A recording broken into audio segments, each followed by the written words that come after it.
pueblo andino, provincia de Santa Fe, a 40 kilómetros al sudoeste de Rosario, para ubicarse más o menos. Ayer me preguntaban si había estado en contacto con lo natural desde muy chico y en realidad mis primeros recuerdos fueron siempre ambientes abiertos, ¿no? Porque es un paisaje de llanura, de río de llanura, con mucho monte en aquel momento y en esa zona en particular, y una infancia muy de aire libre, muy de río, de bicicletas y amigos, un pueblo muy chico, por lo tanto los niños desaparecíamos de nuestros hogares y volvíamos cuando no estábamos en la escuela, obviamente, ¿no? Volvíamos a la tardecita, a la noche, y ningún padre se preocupaba demasiado, ¿no? Porque no había demasiado riesgo en ninguna parte, ¿no? Mis viejos eran, mi papá fue empleado de la industria y trabajó en turno rotativo durante 44 años, así que eso puede dar la idea de cómo es la dinámica de una familia que funciona de ese modo. Mi mamá era modista, hacía una buena parte de los trajes de novia de las chicas del pueblo. Mis abuelos, los abuelos maternos, mi abuela materna, que son aquellos que pude conocer, los tenía muy cerca porque vivíamos mis padres, mi hermana y yo y mis abuelos maternos en la misma casa. Así que bueno, tuve una infancia de mucha cercanía familiar,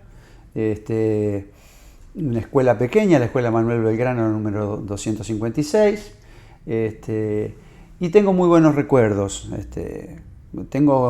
Fui un afortunado que tuvo una infancia feliz, ¿no?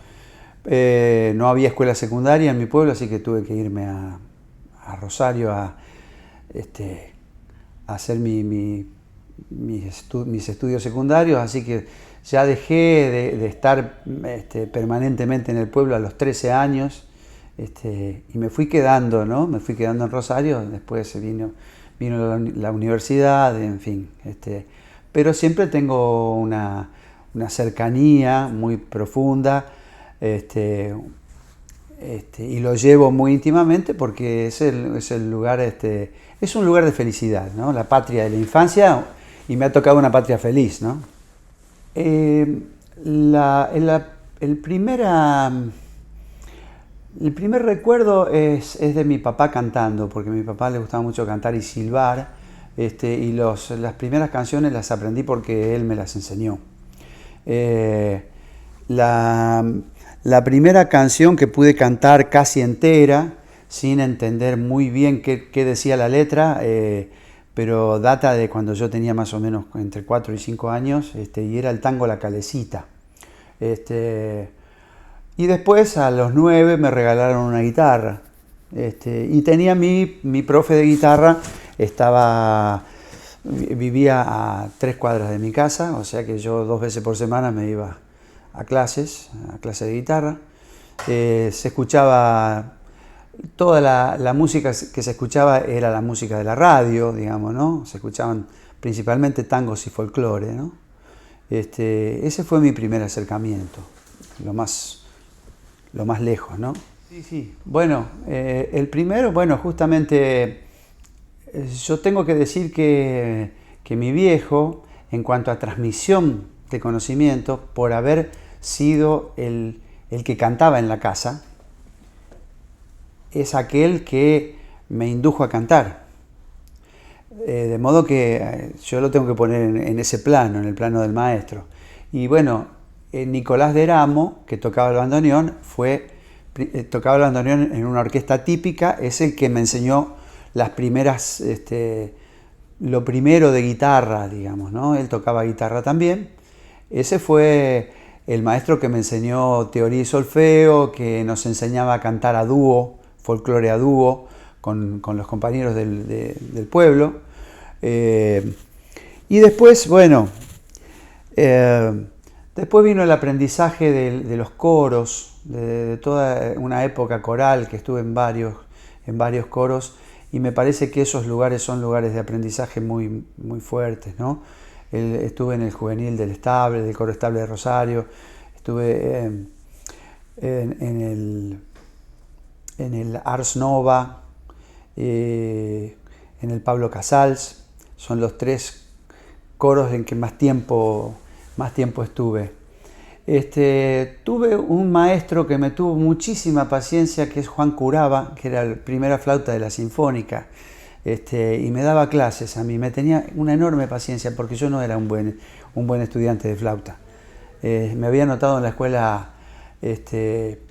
Nacional de Música en aquel momento y estudiaba flauta, pero la verdad que me tiraba más para el lado de la guitarra y de la composición. No recuerdo por qué me había anotado en flauta traversa, pero sí yo lo respetaba mucho porque él era un tipo, un enorme maestro, un tipo muy criterioso y además con enorme paciencia y muchísimo amor por el instrumento y por la música en general y por el instrumento que tocaba, ¿no? Muy disciplinado. Yo no pude adquirir la disciplina que él trataba a la que trataba de inducirme, pero de todas maneras reconozco en él un maestro así de aquellos, ¿no? Con el tiempo, bueno, fui teniendo otros. El Chacho Müller fue un tipo al que yo le presté mucha atención porque era muy crítico con sus composiciones y con las composiciones de los demás. Lucho González, con quien tuvimos la oportunidad de trabajar durante un par de años largos, junto a Iván Tarabelli y Juancho Perone, podemos decir los 3 últimos que Lucho González fue nuestro maestro, porque el modo en que desarrollaba y nos enseñaba arreglos y armonía, yo te diría que fue uno de nuestros principales maestros, porque durante todo ese tiempo que tocamos juntos, todos los arreglos eran conducidos y explicados por él. Así que bueno, uno ahí aprende mucho, ¿no? Tengo que reconocer además como un maestro en cuanto a la forma de encarar su trabajo, su concepción de la canción y además la generosidad con que se manejó conmigo. Tengo que reconocer en Víctor Heredia a un tipo de una integridad superior, porque fue siempre muy generoso en cuanto a su conocimiento de la composición, del trabajo del intérprete y además desde el real apoyo que me dio cuando yo comenzaba allá por el año 83. Así que creo que más o menos ahí te di un panorama de los maestros, ¿no? Me pude haber olvidado de alguno. Mi primer instrumento fue la guitarra que me regalaron a los 9 años mis viejos. Me la regalaron sencillamente porque vieron que a mí me gustaba cantar y que, bueno, prestaba mucha atención a los programas de música que podíamos encontrar en aquel momento en la tele. Y bueno, no sé, intuyeron que tenía un poco de oído y que podía andar por ahí. Y bueno, a los 9 me regalaron una guitarra. Ese fue mi primer instrumento. Me parece que lo más difícil es encontrar, equilibrar el tiempo necesario para la disciplina del conocimiento del lenguaje y lo que las necesidades de la vida misma te roban, te quitan, te exigen. Establecer el equilibrio entre esas dos necesidades es para mí una cosa bastante, es un nudo que hay que resolver. Porque ese lenguaje de la música que te atraviesa y que te emociona y que te sensibiliza y qué sé yo, es exigente, requiere disciplina, requiere técnica, requiere que se le preste mucha atención y se te va la vida en eso. Pero resulta que la vida tiene otras exigencias también, ¿no? Que pasan por por la subsistencia, por el trabajo, por la familia, por los enormes compromisos que uno asume diariamente. Así que equilibrar esas dos cosas es complicado. Me siento muy tranquilo, me siento como le escuché decir una vez a Yupanqui, sin pretender para nada que esto signifique una comparación que me queda grande, pero cumplido, en el sentido de que no me arrepiento de lo mucho o de lo poco de cada lado, ¿no? Cada cual tiene la energía que tiene y va derivando para donde mejor le sale, ¿no? Así que yo estoy muy conforme. La lectura es lo que más tiempo me ha robado en relación a la música. Y dependiendo de la época de la vida, he leído mucha ficción hace muchos años, después pasé por leer mucha poesía y ahora últimamente se me ha dado mucho por la divulgación científica, porque tuve una formación científico-tecnológica, porque soy egresado de ciencias agrarias, y me di cuenta que con el tiempo finalmente uno se va quedando atrás en una serie de conocimientos que tienen que ver con el conocimiento del mundo, que para mí vienen desde ese lugar, del conocimiento de los hechos. Por eso tengo una cabeza más científica que otra cosa.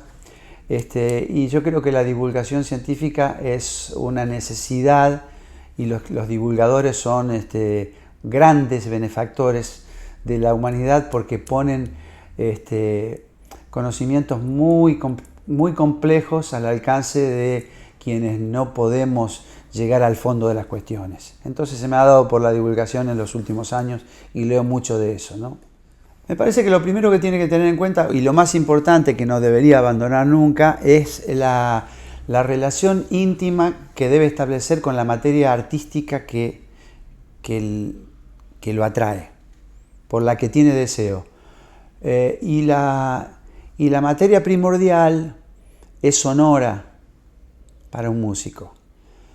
En todo caso, los grandes inconvenientes que yo veo es que muchas veces ese vínculo primordial que se debe establecer con la materia artística no se establece porque prevalecen las urgencias que están impulsadas desde lo mercantil.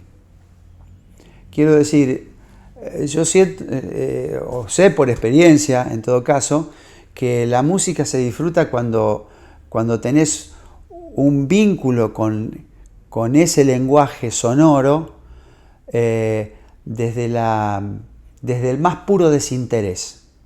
Cuando estás tremendamente atravesado por la necesidad del mercado y de hacer que eso sea utilitario, estás jodido.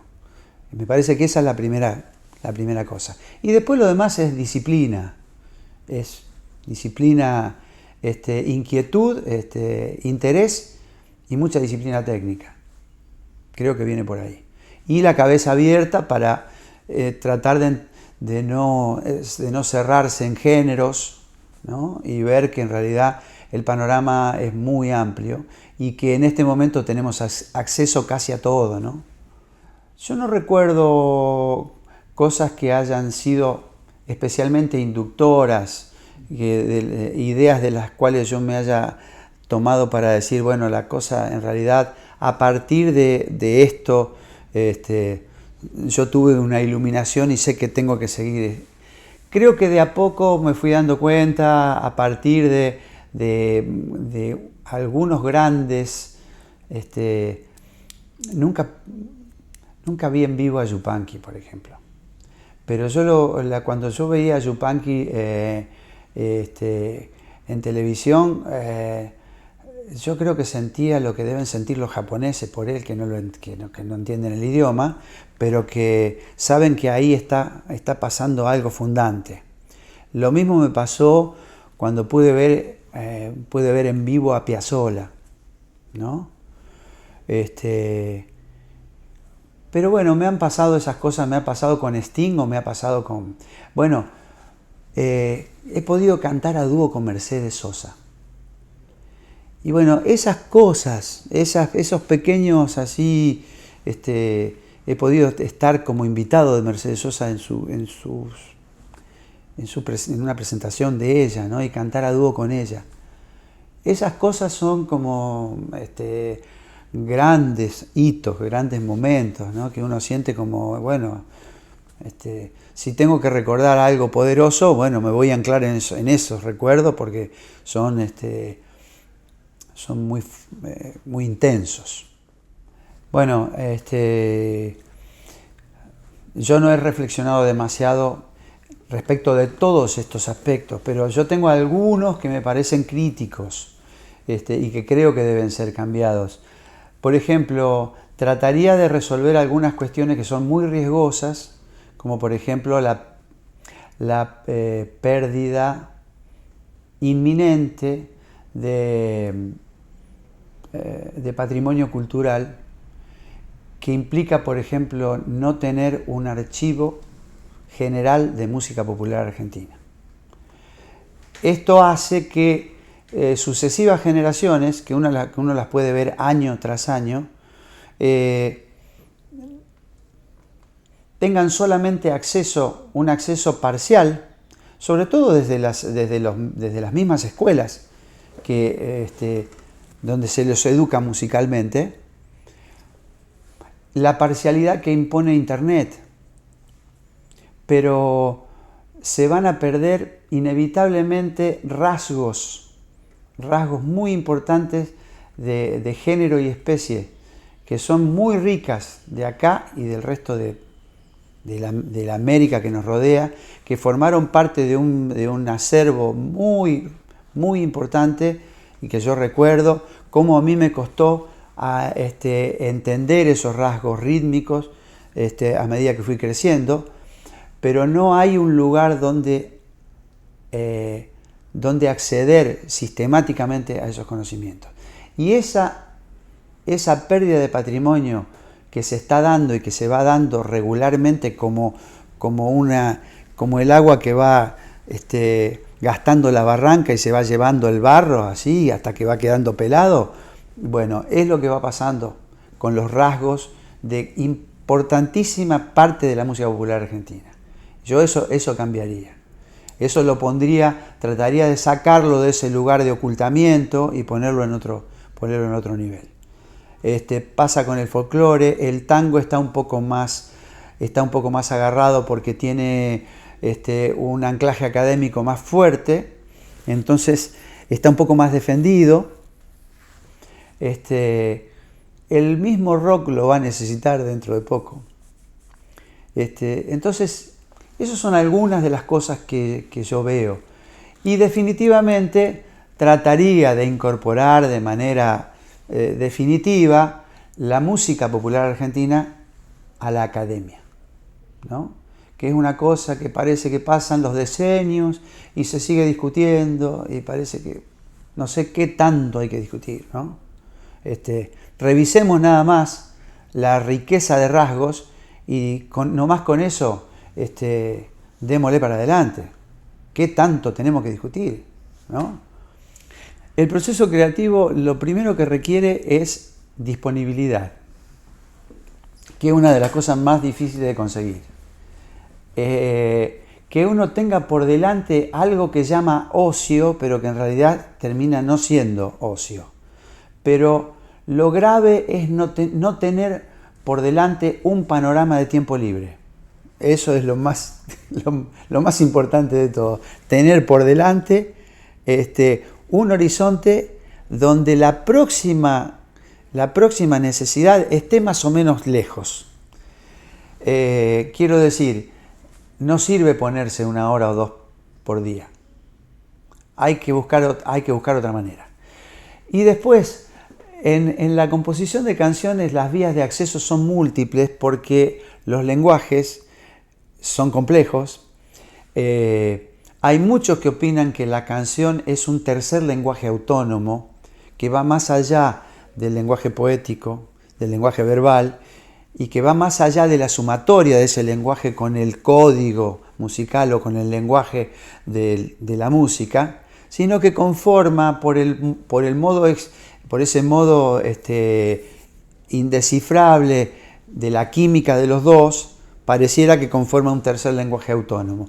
Pero como esos lenguajes tienen muchos aspectos desde los cuales uno puede ingresar, es muy interesante ingresar siempre por lugares distintos, porque en la música uno puede ingresar por lo rítmico, puede fijarse en una idea rítmica primero, del mismo modo que puede fijarse en un motivo melódico o en una secuencia armónica, ¿no? O en una forma. Alguien dice, bueno, yo voy a componer un gato, ¿no? Cuando dice yo voy a componer un gato o una samba o una chacarera, empieza por la forma, empieza por la puerta de la forma. Pero resulta que cada lugar de ingreso constituye, una vez que se fijó, constituye una posibilidad, una potencialidad y una serie de limitaciones para todos los otros aspectos del lenguaje. Porque también está el que puede decir, o uno mismo mañana, voy a empezar por esta copla que dice, y te escribís una cuarteta en octosílabos. Y eso ya te condiciona para cómo vas a arrancar en lo musical, según cómo esté acentuado. Entonces las puertas son múltiples, o arrancás por una idea, decís, ¿cómo me gustaría hacer algo que se titule? Y arrancaste por ahí, ¿no? O por una palabra. Entonces prefiero esa idea de las puertas múltiples y la posibilidad de ingresar cada vez por un lugar diferente para no quedarse aislado en un procedimiento. Eso es lo que yo recomiendo, porque es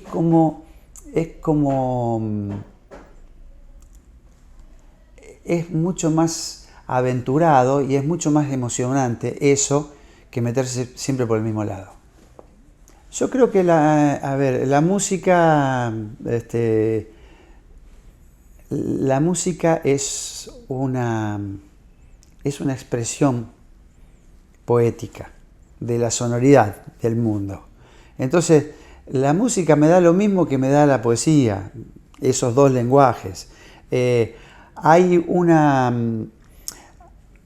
emoción transformadora que yo no encuentro en otro lado. Yo encuentro otro tipo de emoción en entender alguna cosa que me llega de la biología o que me llega de la física, por ejemplo. Pero hay una emoción que provoca esa emergencia poética de lo musical, donde está también la palabra, que no me lo provoca otra cosa. Y yo creo que esa emoción es transformadora porque hay algo que se mueve ahí adentro que a uno le hace ver, lo clarifica y le hace ver el mundo de otra manera, o lo hace tomar decisiones, mejores decisiones, a partir de esos momentos. Entonces me da ese tipo de emociones.